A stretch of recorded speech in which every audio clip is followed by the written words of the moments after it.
હવામાન વિભાગે પણ કહ્યું આગામી 7 દિવસ રહેશે વરસાદી માહોલ. ગુજરાતમાં આગામી 7 દિવસ સુધી વરસાદી માહોલ જામશે. હવામાન વિભાગે આગાહી કરી છે. આજ માટે પંચમહાલ, છોટાઉદેપુર અને નર્મદા જિલ્લા માટે હવામાન વિભાગે યલો એલર્ટ આપ્યું છે. જ્યારે 30 જુલાઈથી રાજ્યમાં ફરી વરસાદનું જોર વધવાની શક્યતા હવામાન વિભાગે વ્યક્ત કરી છે. હવામાન વિભાગની આગાહી અનુસાર 31 જુલાઈએ દક્ષિણ ગુજરાતમાં અત્યંત ભારે વરસાદ વરસી શકે છે. આ સિવાય સૌરાષ્ટ્ર તેમજ મધ્ય ગુજરાતમાં પણ ભારે વરસાદની શક્યતા છે. ઓગસ્ટની શરૂઆતમાં એટલે કે 1 ઓગસ્ટે પણ રાજ્યના અનેક ભાગોમાં ભારેથી અતિ ભારે વરસાદની ચેતવણી આપવામાં આવી છે. 2 अगस्त तक इसमें heavy to very heavy with extremely heavy rainfall का भी वार्निंग है. इसमें आज का ये जो आइसोलेटेड प्लेसेस में heavy rainfall warning yellow warning के साथ दिया गया है. पंचमहल, दाहोद, छोटाउदेपुर और नर्मदा के लिए दिया गया है. હવામાન વિભાગના જણાવ્યા મુજબ હાલ એક સાથે 4 મોટી વરસાદી સિસ્ટમ સક્રિય થઈ છે, જેમાં deep depression, monsoon trough, upper air cyclonic circulation અને વેસ્ટર્ન ડિસ્ટર્બન્સને કારણે સમગ્ર ગુજરાતમાં વરસાદી સિસ્ટમ વધુ મજબૂત બની છે, જેથી આગામી દિવસોમાં રાજ્યના અનેક ભાગોમાં જળબંબાકારની સ્થિતિ સર્જાઈ શકે છે. આણંદના ખંભાતમાં જળબંબાકાર, વરસાદના વિરામ બાદ પણ લોકો મુશ્કેલીમાં. આણંદ જિલ્લાના ખંભાતમાં પડેલા ધોધમાર વરસાદે વિરામ લીધા બાદ પણ લોકોની મુશ્કેલીઓ ઓછી થવાનું નામ નથી લઈ રહી. ખંભાતના કલમસર ગામમાં ચારે તરફ પાણી ભરાઈ જતા જ્યાં જુઓ ત્યાં જળ જેવી પરિસ્થિતિનું નિર્માણ થયું છે. ખંભાત દુવારણ રોડ પર પણ મોટા પ્રમાણમાં પાણી ભરાઈ ગયા છે. ખાસ કરીને કલમસર ગામના આટા અને પાટા વિસ્તાર સંપૂર્ણપણે પાણીમાં ગરકાવ થઈ ગયા છે. મુખ્ય રસ્તાઓ પર 1.5 થી 2 ફૂટ સુધીના પાણી ભરાઈ જતા સમગ્ર વાહન વ્યવહાર અને જનજીવન ઠપ થઈ ગયું છે. વરસાદ રોકાઈ ગયા અને કલાકો વીતી ગયા હોવા છતાં પણ પાણી ઓસરવાનું નામ નથી લઈ રહ્યા. રસ્તા ઉપર ભરાયેલા વરસાદી પાણીના કારણે સ્થાનિક રહીશો અને અહીંથી પસાર થતા વાહન ચાલકોને ભારે હાલાકી ભોગવવી પડી રહી છે. દૈનિક કામકાજ માટે નીકળતા લોકો માટે ઘરની બહાર નીકળવું પણ દુષ્કર બન્યું છે. સ્થાનિકોની માંગ છે કે તંત્ર દ્વારા તાત્કાલિક ધોરણે આ ભરાયેલા પાણીના નિકાલની યોગ્ય વ્યવસ્થા કરવામાં આવે.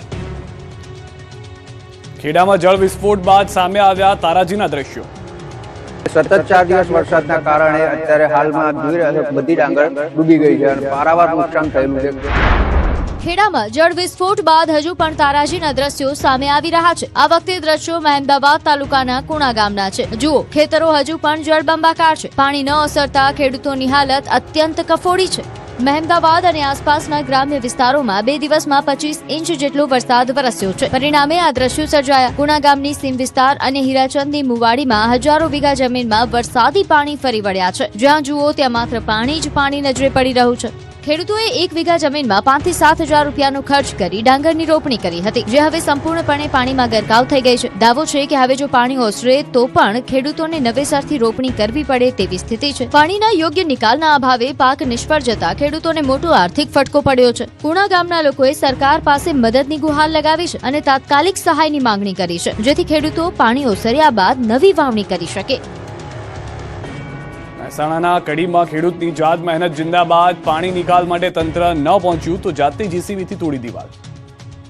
અત્યારે હાલ ખેતરોમાં ઢેચણ હમારા પાણી કપાની અંદર ભરેલા है અને લોકોને એરંડા, મરચી, ટામેટી બધું સાફ થઈ ગયું.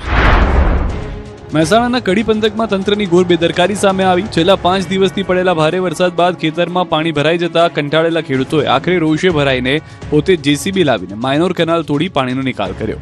કડી શહેરનું વરસાદી પાણી નાની કડી નજીક મુખ્ય નર્મદા કેનાલના સાયફનમાંથી આગળ વધ્યું અને નરસીપુરા ગામની સીમમાં આવેલા તળાવમાં ભરાયું. જોકે તળાવ ઓવરફ્લો થતા આજુબાજુના ખેતરો બેટમાં ફેરવાઈ ગયા. ખેડૂતોનો દાવો છે કે 200 વીઘાથી પણ વધુ જમીનમાં વાવેલો એરંડા, કપાસ, ડાંગર, ટામેટા, મરચા અને તુવેરનો ઉભો પાક પાણીમાં ગરકાવ થઈ ગયો. હવે ખેડૂતોને મોટું આર્થિક નુકસાન વેઠવાનો વારો આવ્યો છે.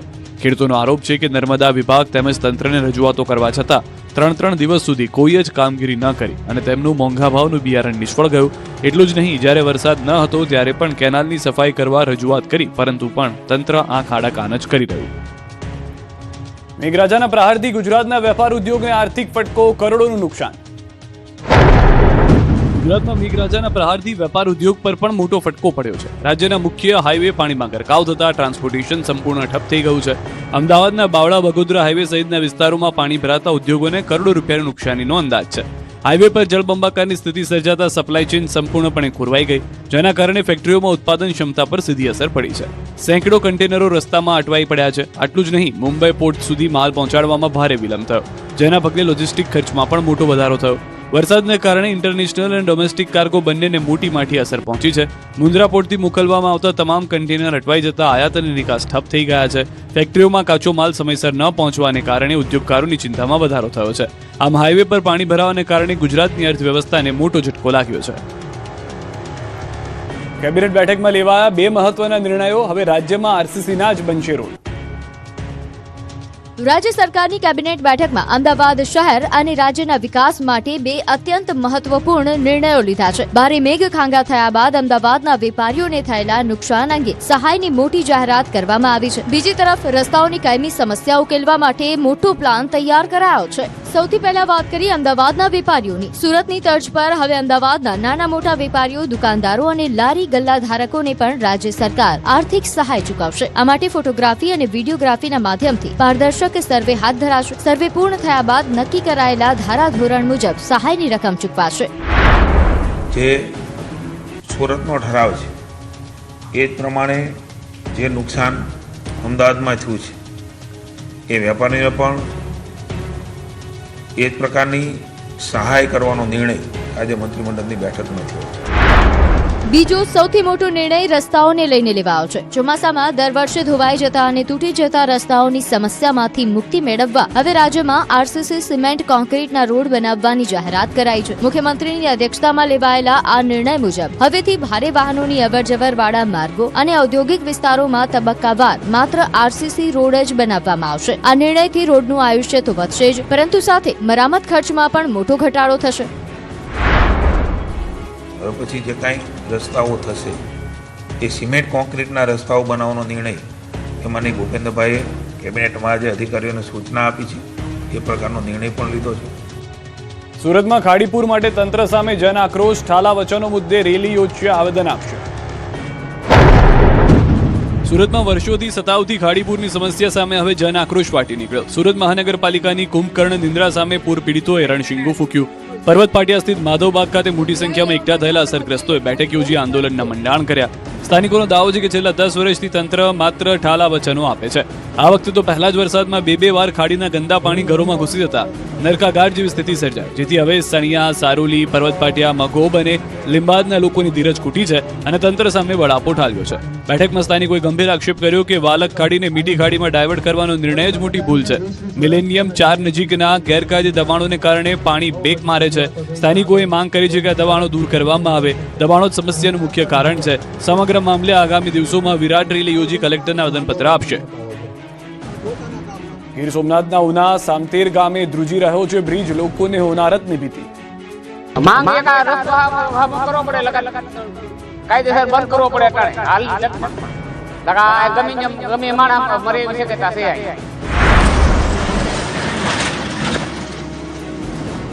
આજે જિંદગી અને મોત વચ્ચેનો સેતુ. જો તમે સુરક્ષિત પસાર થઈ ગયા તો જિંદગી, અને જો ન કરે નારાયણને પુલ તૂટ્યો તો અહીંથી ખાબકનારું વ્યક્તિ પાવરું પાણી પણ નહીં માંગે. દ્રશ્યો ગીર સોમનાથ જિલ્લાના સામતેર ગામ પાસે આવેલ રાવલ નદી પરના બનાવેલા પુલના છે. આ પુલના ઉના શહેરને ભાવનગર નેશનલ હાઈવે સાથે જોડે છે. અહીંથી રોજ નાના મોટા અને ભારે વાહનો હજારોની સંખ્યામાં પસાર થાય છે. આરોપ છે કે ભારે વાહન પસાર થાય ત્યારે સમગ્ર પુલમાં ભારે કંપન અનુભવાય છે, જેના કારણે મોટા વાહન ચાલકો, બાઇક સવારો તેમજ મુસાફરોમાં ભયનો માહોલ છે. રાવલ નદી ઉપર આવેલો બ્રિજ હાલમાં એક સાઈડના ભાગમાં ધરાશાયી થઈ જાય તેવી સંભાવના છે. દાવો છે કે અનેકવાર રજૂઆત કરી પરંતુ નિંભર તંત્ર આંખ આડા કાન કરી રહ્યું છે. ત્યારે સવાલ એ છે કે શું તંત્ર હોનારતની રાહ જોઈને પગ પર પગ ચડાવીને બેઠું છે? બીજી તરફ અન્ય પરિસ્થિતિઓમાં દોડી જતા ધારાસભ્ય કેસી રાઠોડ પણ આ મુદ્દે મૌન કેમ છે?